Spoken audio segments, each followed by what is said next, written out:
बोलो श्री हरि भगवान की जय। उमापति महादेव की जय। तो बाबा कहते हैं कि ये भवानी आज जनकपुरी में करुणा और विरह ने डेरा डाल दिए। संपूर्ण जनकपुरी गमगीन है, क्योंकि महाराज जनक आज अपनी चारों पुत्रियों को विदा कर रहे हैं। चारों पुत्रियों को ससुराल के लिए विदा कर रहे हैं। डोलियां सज रही हैं, सारा वनवास गमगीन है। वहां के पेड़ पौधे पशु पक्षी सब विरह में व्याकुल हैं, क्योंकि वैदेही अब अपनी कर्मभूमि में जा रही हैं। महाराज जनक की चारों पुत्रियां अपनी कर्मभूमि में प्रवेश करने जा रही हैं। तो बाबा लिखते हैं कि प्रेम विवास नर नारी सब, प्रेम विवास नर नारी सब,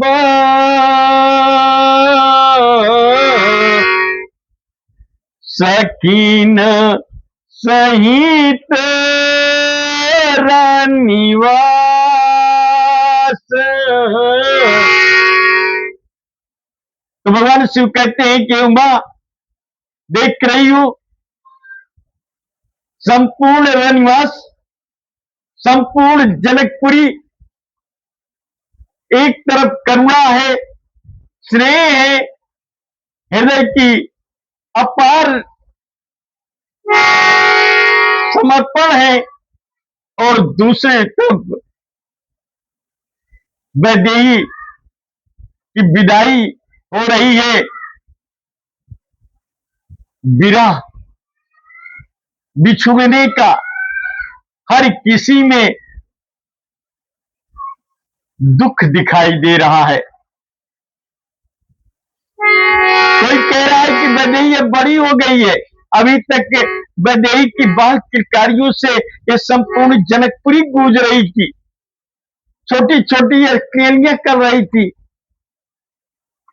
वो सुंदर बगीचा जब वो गिरजा पूजन में सहेलियों के साथ जाती थी, तो संपूर्ण बगीचा महक जाता था, फूल खिल जाते थे, सुगंध बिखरने लगती थी। सब दुखी है, पशु पक्षी पेड़ पौधे। बाबा कहते हैं कि मत देख रही हो, ये तोते और मैना जिन्हें बचपन से वैदेही ने पाल पोस करके बड़ा किया, इन्हें बोलना सिखाया, बहुत सारी शिक्षाएं दी, आज ये कह रहे हैं, दर्द भरी आवाज में कह रही कि कहां है वैदेही। बाबा लिखते हैं कि प्रेम विवास नर नारी सब, सखीन सहित निवास।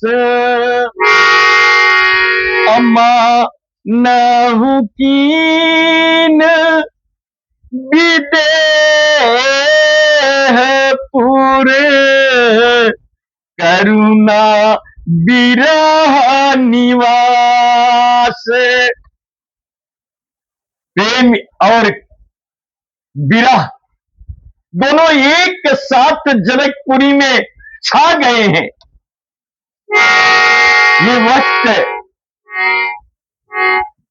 एक ऐसा वक्त है जनकपुरी का जो सदियों तक लोग याद रखेंगे कि सुख सारी का जाने किया जाए। सारी स्त्री पुरुष सखियों सहित सारा रनिवास प्रेमी प्रेम के वशीभूत हो गया है, किसी को कुछ सूझ नहीं रहा है। लड़की के विदाई का वक्त है, हर किसी की आंखों में आंसू है। ये वक्त ही ऐसा होता है भवानी, जब पुत्री जुदा होने लगती है, अपनी कर्मभूमि में कदम रखने के लिए तैयार हो जाती है, डोलियां सजने लगती हैं। जन्मभूमि और कर्मभूमि, जन्मभूमि से कर्मभूमि तक का ये सफर बड़ा करुणा से भरा होता है, विरह से भरा होता है। तो सुख सारी का जानकी जाए, कनक पिंजरानी राखी पठाए। सोने के पिंजरे बनवाए थे जानकी जी ने,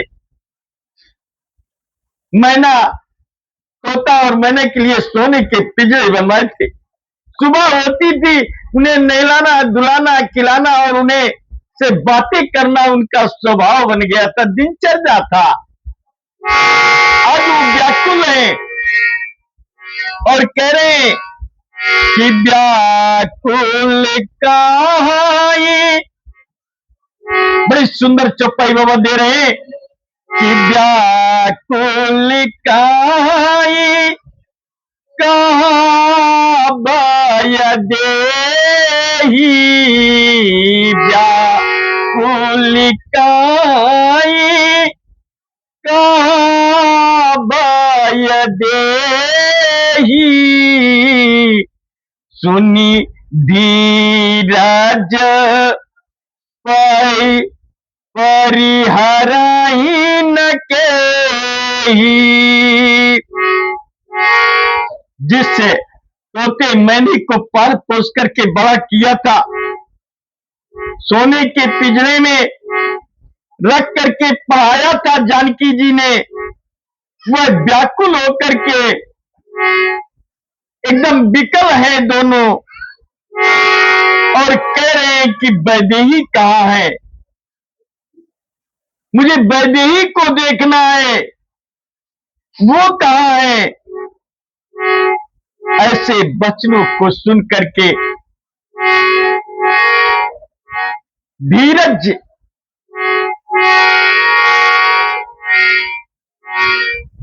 सबका धैर्य खो रहा है, इतने सब व्याकुल हैं कि पशु पक्षी विरह में आ गए हैं। तो बाबा कहते हैं कि भाई या बिकाल, बड़ी सुंदर चुपाई बाबा देते हैं कि भाई या बिकाल, खग मृग यही बाती, बाया बिकाल खग मृग यही बाती, मानुज दशा कैसे कही जात। जब पशु पक्षी की स्थिति विरह से दयनीय बन गई है, तो मनुष्यों की वहां के क्या स्थिति है, इसका वर्णन करना बड़ा कठिन है। हे भवानी, ऐसी विरह और ऐसी करुणा कभी कभी दिखने को मिलती है। धन्य है ये जनकपुरी, धन्य है ये मनुष्य योनि में रहने वाले जीव, जो इन सुंदर भावनाओं के, करुणामयी प्रेम के, वेदना के, विरह के जीवन में सुख और आनंद, प्रेम के कभी आंसू तो कभी दुख के आंसू जीते हैं। तो बांधो समेत जनक तब आए, बंधु समेत जनक तब आए। और इसी समय मित्रों के साथ, संतों के साथ, महात्माओं के साथ, ब्राह्मणों के साथ जनक जी घर में प्रवेश कर रहे, रनवास में प्रवेश कर रहे हैं। और जैसे ही प्रवेश करते हैं, पुत्रियों को देखते हैं कि उनके आंसू छलक पड़े, आंसू छलक पड़े, उनके प्रेम के आंसू। हृदय बिलक पड़ा जनक जी, उस पिता का हृदय बिलक पड़ा, आवाज नहीं निकल रही जनक के। जबकि जनक जी धैर्यवान है, साधु हैं, संत शिरोमणि हैं, लेकिन संबंधों में स्नेह के जब करुणा से हृदय भारी हुआ तो बिलक पड़े। तो बंधु समेत जनक तब आए, प्रेम उमगी लोचन जल छाए।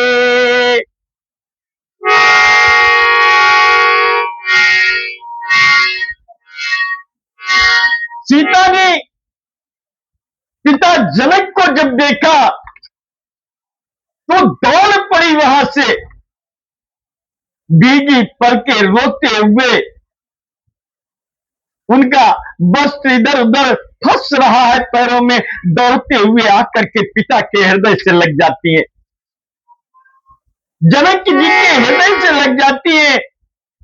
दोनों बाहों से पिता को पकड़ लेती हैं, लिपट जाती है जनक जी के सीता। बाबा लिखते हैं, बड़ी सुंदर चौपाई देते हैं, किसी या बिलोकत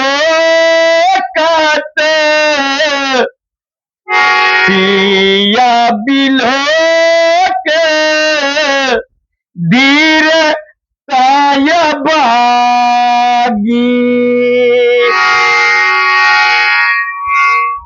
सीता जी का धैर्य साथ छोड़ दे रहा है, बहुत धैर्यवान है सीता जी, लेकिन पिता के स्नेह में धैर्य भी उनका साथ छोड़ रहा है। तो सिया बिलो की धीरता ही भागी, और रहे या कहावत परमाय भागी।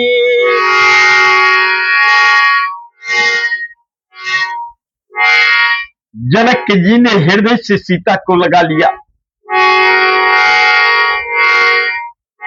प्रेम के प्रभाव से ज्ञान की महान मर्यादा मिट गई। कहते हैं कि प्रेम जब अविरल रूप धारण करता है तो पिता ने जब पुत्री को हृदय से लगाया तो आंसुओं से सारा बदन भीग गया। महाराज जनक के आंसू से जानकी जी का सारा बदन भीग गया, वस्त्र भीग गया। इस कदर जनक जी हृदय से लगा के रोए। किली, बड़ी सुंदर चौपाई बाबा दे रहे हैं, किली निराए उरी लाई जाने की, निकी मरी जाद ज्ञान की। बाबा कहते हैं कि भवानी ले नीलाय उरी लाई जाने की, निकिया महामरी जाद ज्ञान की। प्रेम की व्यवस्था के आगे सारा ज्ञान गुम हो जाता है।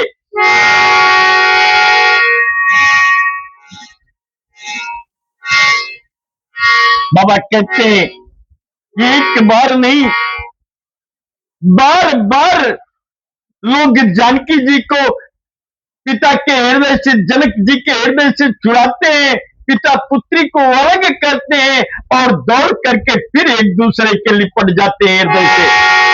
कि समझावत सब सचिव सयाने, कीनी विचार नयव सरुजार। सब कह रहे हैं कि महाराज जल्दी करिए, मुहूर्त निकल रहा है विदाई का, विदाई का मुहूर्त निकल रहा है, पुत्री को लिवा करके डोली तक आइए। कि बारही बारी सुतावूरी लाई, बारही बारी सुतावूरी लाई, सजी सुंदर पालकिया मगाई।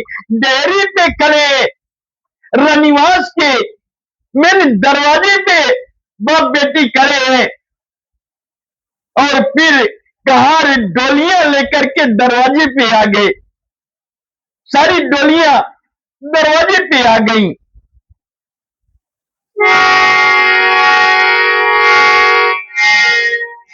और फिर प्रेम विभाषा परिवार सब जानी सुलगन रेस, कुंवर चढ़ाई पालकिनी, सुमिरे यसीद गणेश। राम जी चारों भाई के साथ पालकी में बैठ रहे, गणेश जी का वाहन हो रहा है, सिद्ध गणेश जी की पूजा हो रही है, स्तुति हो रही है। और इस तरह पिता फिर पुत्री को बहुत सारी शिक्षा देते हैं। महाराज जनक जी बेटियों का नारी धर्म सिखाते हैं।